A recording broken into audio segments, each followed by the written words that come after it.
హిందూ సాంప్రదాయంలో ఆషాఢ మాసంలో వచ్చే తొలి ఏకాదశికి చాలా ప్రాముఖ్యత ఉంది. ఈ పర్వదినాన శ్రీ మహావిష్ణువుని దర్శించుకుంటే శుభాలు కలుగుతాయని, అదేవిధంగా ఈ రోజు ఉపవాస దీక్షలు ఉంటే ఆధ్యాత్మిక ఫలితాలు ఉంటాయని భక్తుల నమ్మకం. మనం ఈ రోజు నిజామాబాద్ జిల్లాలో ప్రసిద్ధ పుణ్యక్షేత్రమైన భీమ్గల్ మండలంలోని లింబాద్రిగుట్ట లక్ష్మీ నరసింహస్వామి ఆలయంలో ఉన్నాం. మరి ఇక్కడ చూసుకున్నట్టయితే ఈ పవిత్ర దినాన స్వామివారిని దర్శించుకోవడానికి భక్తులు ఉదయం నుంచే బారులు తీరారు. ఈ ఆలయానికి ప్రతి శనివారం కూడా స్వామివారిని దర్శించుకోవడానికి కొన్ని వేల మంది భక్తులు రావడం జరుగుతుంది. మరి ఈ రోజు తొలి ఏకాదశి, అందులోనూ శనివారం కావడంతో గుట్టపైన భక్తుల రద్దీ పెరిగింది. కళ్యాణకరమైనటువంటి లోక శ్రేయోదాయకమైనటువంటి శయని ఏకాదశి ఉత్సవం ఆరంభమయ్యింది. ఈ శయని ఏకాదశి వైశిష్ట్యం ఏమి అని అంటే, పరమాత్ముడు నారాయణమూర్తి ఈ ఏకాదశి నుండి కార్తీక మాసంలో వచ్చే శుద్ధ ఏకాదశి ప్రబోధని ద్వాదశి వరకు యోగ నిద్రలో ఉంటారు స్వామి.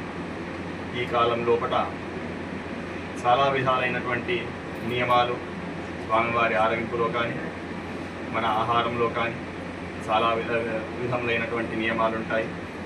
దీనినే చాతుర్మాస్యము అని కూడా అంటారు. ఈ చాతుర్మాస్య వ్రతంను పురస్కరించుకొని ఈ మొదటి నెల శయని ఏకాదశి నుండి శ్రావణ శుద్ధ ఏకాదశి వరకు శాఖ వ్రతం స్వామివారికి కూరగాయలు, పళ్ళు, తర్వాత ఇటువంటి మసాలా సుగంధ ద్రవ్యాలు కూడా నివేదనకు, అభిషేకానికి వినియోగించబడవు.